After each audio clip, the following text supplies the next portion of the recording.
Right, so let's look at the three technical areas that I referred to in the last lecture. You might recall the three technical areas were performance of existing obligation, where I was doing the same thing that I had originally contracted to do, but I was asking another person, the other party to the contract, to give me some more. The second technical area was waiver of existing rights, where I had a right, I was giving it away. The question there was, can I ever come back and demand that right again once I've given it away? And the last technical area that we are going to look at is past consideration, where you had done something in the past and were trying to use it as consideration for something that you wanted me to do today. Let us consider each one of them separately. Beginning with performance of existing obligation, the example that I had used in the last lecture was if I had already taken on a case, a client had entrusted his court case with me, I had agreed on a certain fee, but after this contract between the client and I realized that perhaps I should have charged more, maybe I did not anticipate the quantum of work I was expected to do, maybe there were other complications, whatever it was, but I realized that I should have charged more. So even though we have a contract, the client and I go back to him and I ask him that he needed to pay me an extra amount. Of course, because of the contract, he could easily have said no. I have already kind of bound myself to do his case in court for the originally agreed amount. So he would be perfectly within his rights to say that, no, I don't care. You should have thought of all of these things before. You didn't. That's your lookout. Now you need to do my case for the originally agreed price. That would have been perfectly fine for him to say. But let us suppose for some reason he decided to give me that extra amount that I was asking. He promised me that, okay, fine, you do your case that I've assigned to you. I'll give you that extra amount. Whatever it is that you're asking for, I'll give it to you, but you just finish that case. And I thought, okay, fine. So because he has promised now, I'll go and do that case. And let's suppose I complete the litigation, I do the case, and I come back to the client and I say, look, this is what you'd asked me to do, I've done it for you. Now, where is that extra amount that you promised me? The question is the client bound in law? Ethically, maybe, okay? But in law, is he bound to give me that extra amount that he agreed? The answer to that is no, he's not. Why? Because if you consider, originally there was a contract where he agreed to give me a certain amount and I agreed to litigate the case for him. That is a perfectly valid contract. If I did not conduct the case, I would be in breach of contract. If he did not pay me the agreed amount, he would be in breach of contract. But fast forward to the point when I am going to him and asking him for that extra amount, and let's just pause there. I'm asking him for that extra amount. Let's just try and see if that asking of the extra amount, if whatever happened on that particular day, in that particular moment, if that is a contract also. It would only be a contract if there's an exchange of consideration, if both parties bring something to the table, something for something. Now, I am asking him for extra amount and he agrees to pay me extra amount. So that's his consideration. That's his new consideration, additional consideration that he was not originally required or bound to agree to. So he's giving me something new. There is consideration on his part. But am I giving him something new? Am I bringing something new to the table? Not really. I'm just performing my existing obligation.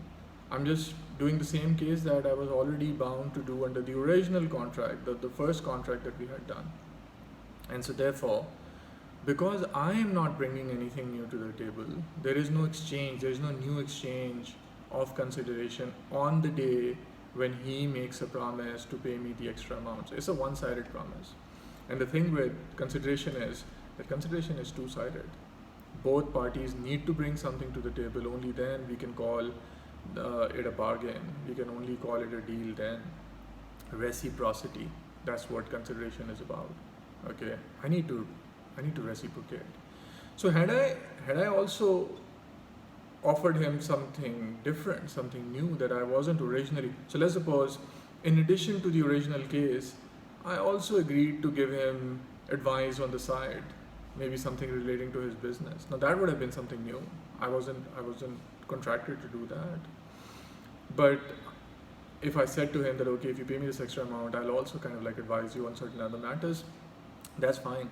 That would have been a contract.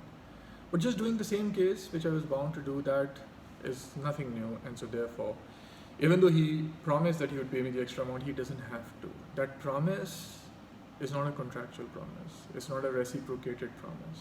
And what you need to remember about consideration is, it's all about reciprocity. Right, so that's your performance of existing obligation. There are cases that have been decided in England, in Pakistan, on consideration, although the laws are not exactly the same, but for the most part, they follow the same principles. After all, we in Pakistan have taken our law primarily from the British, but obviously over the years, the two sets of jurisprudence have developed differently. But yeah, so there are cases that have happened in England, and there are cases that have happened in Pakistan. But performance of existing obligation under the English law certainly is not consideration that you can use. You need to give something over and above. There is one case that has troubled the courts somewhat, and certainly students should be aware of this case. And the case is Williams and Roffel Brothers. The facts of the case are that there was a contract that had been given out to a contractor. It was basically relating to construction of certain apartments. The contractor was given a certain time frame within which he had to complete the project. The contractor, as contractors normally do, he hired subcontractors. So he hired plumbers, and he hired carpenters and electricians and masons and so on and so forth. And he told all of them that, look, there is a certain time frame that I am working under. If I don't finish the project within the time frame, there are certain penalties that I have to pay. And since I'm relying on you to do your work on time, because unless and until you do your work on time, I won't be able to finish my work within the time frame. It is very, very important that you stick to the timelines and you finish whatever work it is that I'm assigning to you. You finish that work on time. So he had like those subcontracts with his subcontractors. Williams was one of those subcontractors. When Williams started to work, his pace was rather slow, and this bothered the main contractor, Nichols' contractor, who was immediately worried that if Williams continued to work the way that he was working, Williams won't be able to finish his work on time, which would in turn mean that the main contractor, Nichols, they wouldn't be able to finish the work within the stipulated time frame. So the contractor went to Williams and basically asked him to increase the speed of work.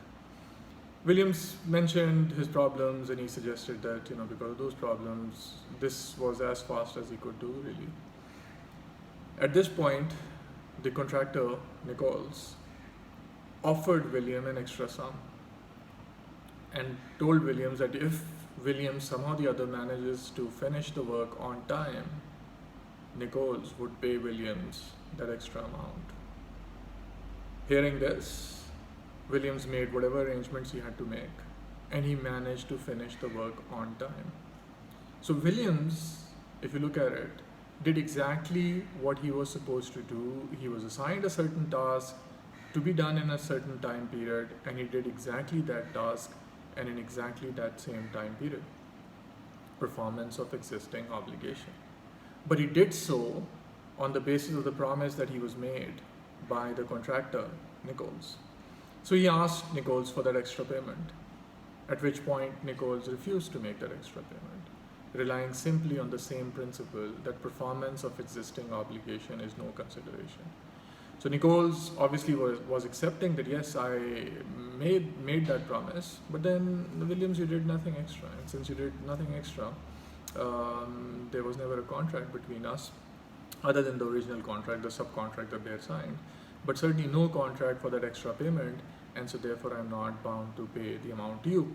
Williams went to the court. Now the reason I'm specifically referring to this case is because The court's job was pretty simple. The court could easily have looked at the transaction and could easily have come to the conclusion that yes, because Williams was only performing his existing obligation, therefore there was nothing that he was bringing, there was nothing new that he was bringing to the table, and so therefore to the extent of the extra amount there was no contract, and that would have been the end of it. We would never have discussed this case. But the English Court of Appeal came to the decision that Williams was to be given that amount, and they relied on one tiny detail in the case, and the tiny detail was that had Williams not finished the work, Nichols, the main contractor, they would have had to pay a penalty. So by finishing the work in time, Williams saved Nichols the penalty, and the court said that was the consideration that Williams had made. So it wasn't the work that Williams had done. It wasn't the time period within which Williams had done the work, because those were the agreed time period. That was performance of existing obligation. But it was the saving of penalty that was Williams' contribution. Fine, that's Court of Appeal's decision, and that's the law as it stands in England. However, the decision has been subjected to severe criticism, and it is the predominant view in England that the decision is wrong. Saving Nichols from penalty was not consideration at all, because that penalty, if it was imposed, would have been imposed precisely because of Williams' own actions. So something that was about to happen because of Williams' own action, William cannot be credited for saving the other party of those consequences. But since, as I said, it is the law, I felt that we should refer to that case here just to complete the picture. Okay, so this was one of the three technical areas that we had to look at: performance of existing obligation. In the next lecture, we'll look at the second technical area, which is waiver of existing rights.